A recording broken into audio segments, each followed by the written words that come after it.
안녕하십니까. 만나서 반갑습니다. 5분 후에도 여기 다시 다니시는 분에 대해서 오늘 사례를 올리겠습니다. 제가 오늘 그분한테 전화를 해서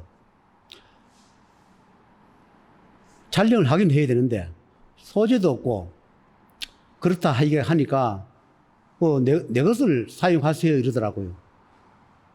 그래서 할 게 뭐가 있느냐 이래 물으니까 할배는 다 기억을 못하지만 다니는 사람들은 다 기억을 하고 있습니다. 처음에 어떻게 만났고 무슨 말을 했으며 어떻게 했는지 우리는 다 기억을 하고 있습니다. 할배는 다 모릅니다 이래요. 그래서 나를 어떻게 만났느냐 이래 물으니까 22년 전의 이야기입니다. 그때 굉장히 몸이 아파서 일도 할 수 없고 몸도 약하고 그래서 자기 친척 소개로 나를 만났답니다. 자기 소원은 내 몸만, 아픈 몸만 나사주면, 그리고 이 몸이 낫고 일만 하러 다니면 소원이 없겠다.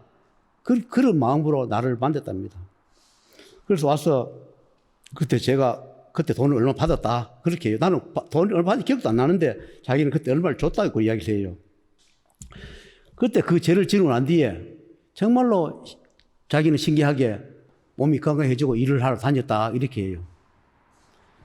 그러다가 이제 그때 그분이 다니면서 자기 남편하고 같이 기도를 다녔습니다. 그러다가 어떤 연유 관계로 기도 다니는 사람 중에서 기도비를 대한 거 남편이 아는 집도 있고 남편이 모르는 집도 있었습니다. 가족 간에 다 다니는 집도 있고 그냥 남편 모르게 부인만 다니는 집이 있었는데 부인만 다니는 그 집에서 그분이 내가 여기 다니는 것을 아직 남편이 알면 아직 받아들이지 못할 것이다. 그러니까 어느 때가 될 때까지 조심을 해라. 그랬습니다. 그런데 평상시에는 조심하는데 절대 내가 술을 먹지 마라. 술 먹으면 나도 모르게 내가 기도비 내고 다니는 것을 뱉는다. 본인이 뱉고 싶어 뱉는 게 아니라 이 기도를 못하게 소원을 못 이루게 방해하는 사자나 귀신의 조상이 반드시 그걸 깨버리기 위해서 술이 입에 들어가면 나도 모르게 그것을 발설을 함으로 술을 먹지 말라 이랬습니다. 그 약속을 지키겠다 그랬었거든. 그런데 그분이 그 약속을 지키지 않고 부부 모임에 가가지고 그분이 이제 내가 기도비를 얼마 냈고 당신을 위해서 기도를 했다 그렇게 하는 바람에 부부간에 삶이 붙고 난리가 났죠. 그러다 보니까 같이 다니는 사람들이 다 가족들이 들고 일어나고 시끄러웠습니다. 참 그때 저도 곤란했습니다. 사람이란 것은 죽을 때까지 평생 가슴에 묻어야 할 말도 있을 것이고 평생 뱉어도 될 말도 있을 겁니다. 그러다 보니까 지금 오늘 이 사례 이분도 다니다가 기도를 못 다니고 중단했습니다. 그리고 사이비 소리 들어가면서 그래 했는데 이분이 말씀이 내가 옛날에 처음에 왔을 때 자기 남편은 술도 좋아하고 집에 잘 들어오도 않고 또 생활비도 주다가 안 주다가 그렇게 남편이 지내다 이렇게 얘기를 했답니다. 그래서 세월이 흘러가면 공동 샀고 업장 갚다 보면 남편도 정말로 말도 잘 듣고 착하게 가족도 잘하고 할 것이다. 그런 이야기를 그 20년 전에 내가 이야기를 했답니다. 저는 기억을 못 하는데 본인이 오늘 통화하는 과정에 그런 이야기를 해요. 자기도 그때는 설마 했는데 세월이 흘러가서 보니까 업장을 조금씩 갚다가 이렇게 갚다 보니까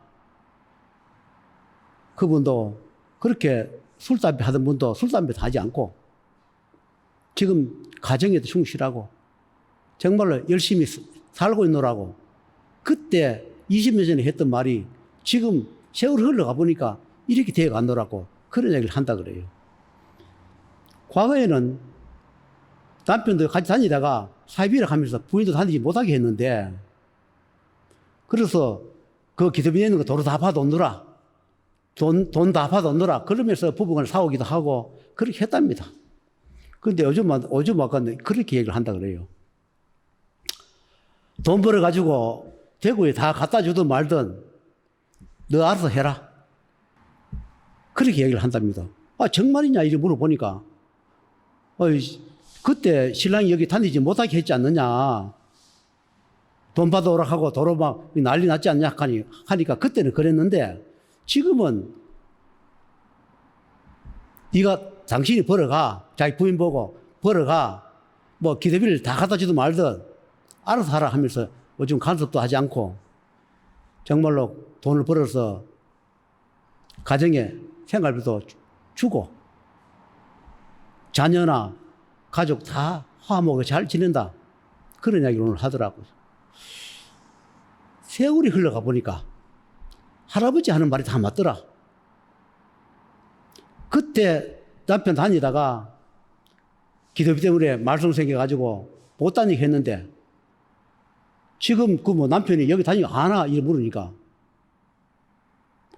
내가 돈 벌어가지고 집에는 생활비 안 주고 내가 기도비 내고 자녀들, 가족들 업장 닦고 길 열어주고 하니까 애들도 착하고 다 잘 되고 자기도 착실해지고 잘하니까 부인이 기대비 뭐 내든 말든 관여하지 않는다 이런 말을 하길래 참 세월이 흘러가면서 그렇게 힘든 풍파도 무쇠도 녹이는 하늘을 감동시키는 그런 역할을 했다는 생각이 듭니다.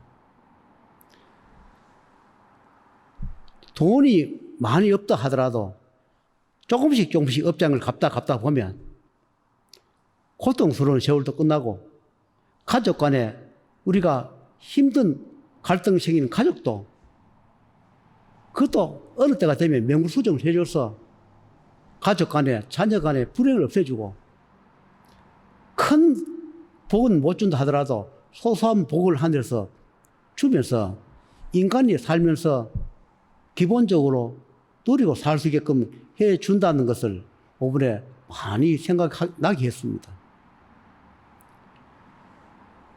기도란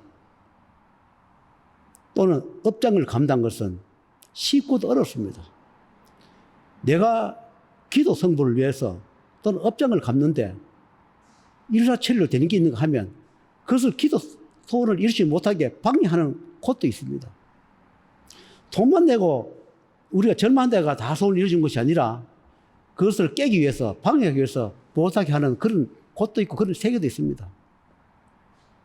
그런데도 불구하고 그 어려운 고비를 한 고비 한 고비 지나오면서 세월이 흘러가면서 자녀도 크고 20년 동안 다니면서 자녀들을 다 무탈하고 큰 병 없고 남편 정말로 착하게 가정을 위하고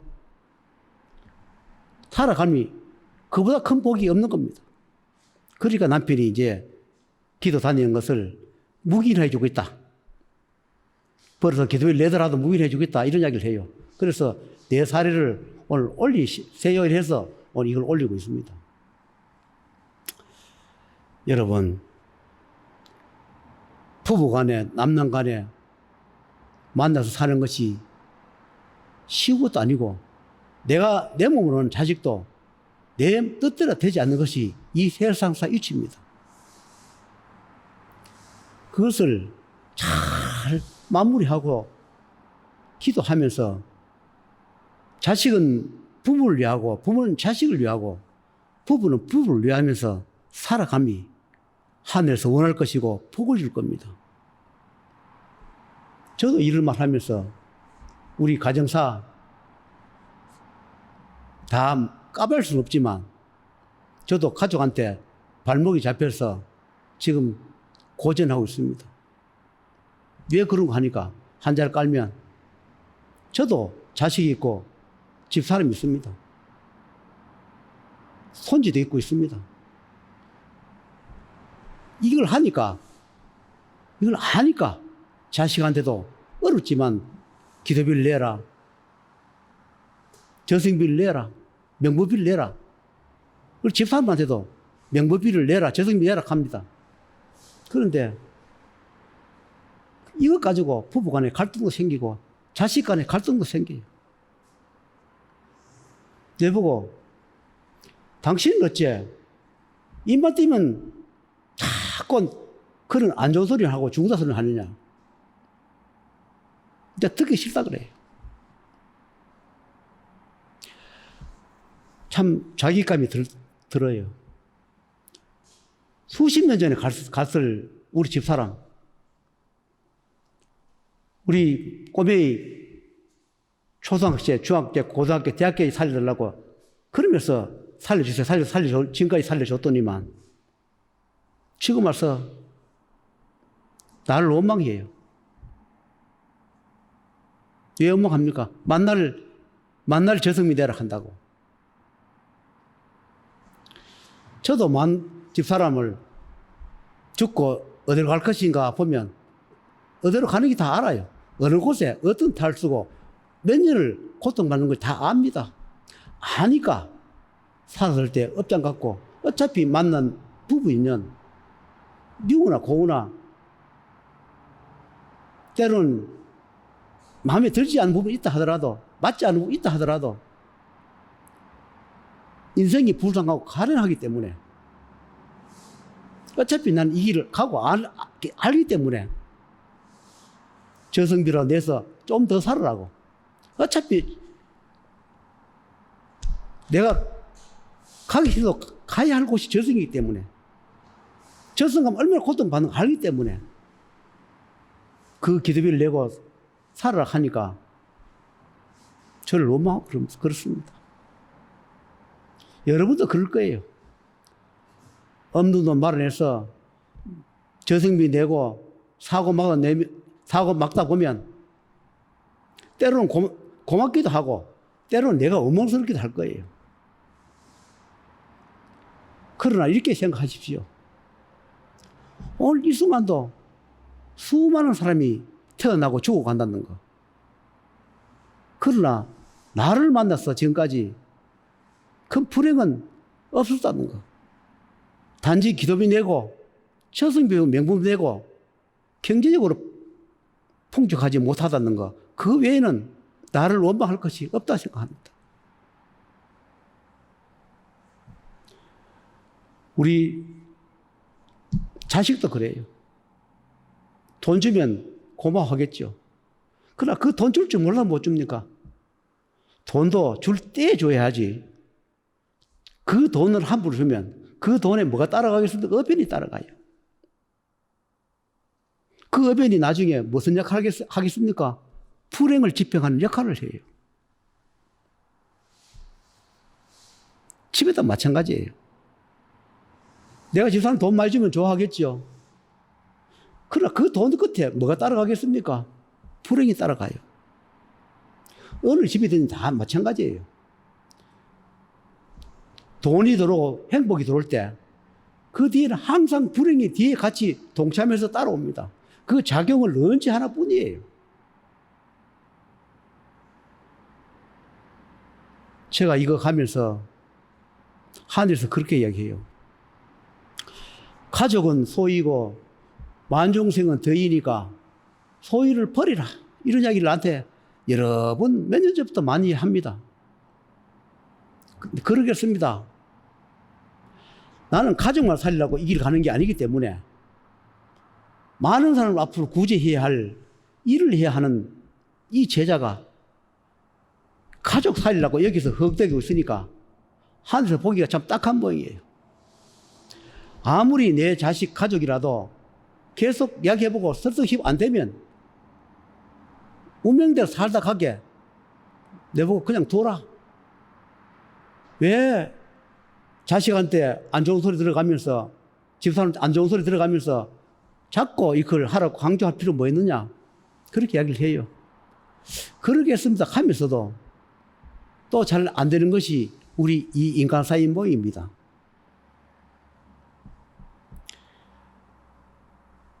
소위 가족을 뿌리치지 못한, 가정의 불행을 뿌리치지 못한,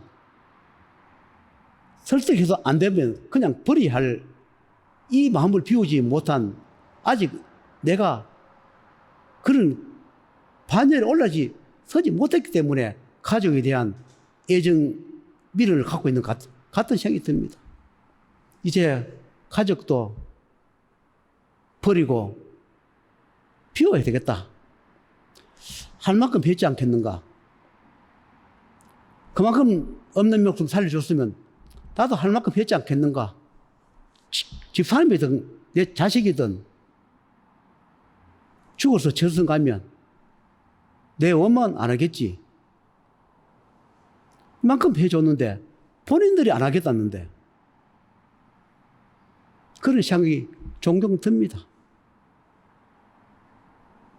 참 슬프고 슬프고 안타까운 현실이 그렇습니다. 큰 길을 가자 하니 가족이 발목을 잡고, 가족을 뿌리치자 하니 마음이 아프고 슬프고 괴롭습니다. 이 세상에 다 이룰 수도 없고 다 읽을 수도 없는 이런 처지에 우리가 살아가고 있습니다. 제가 많은 사람을 구제하기도 하고 구제 못하기도 했지만 가족이란 그 울타리에 매여서 제가 참 번뇌하고 있습니다. 한편으로는 그래, 오늘이라도 가도 어쩌겠는가, 받아들여야지. 오늘 가도 어쩌겠는가, 내일 가도 어쩌겠는가, 그런 뜻들을 하면서 요즘 지내고 있습니다. 여러분, 항상 나를 살리는 가족이 됐든 남이 됐든 하늘이 됐든 항상 기다려주지 않고 항상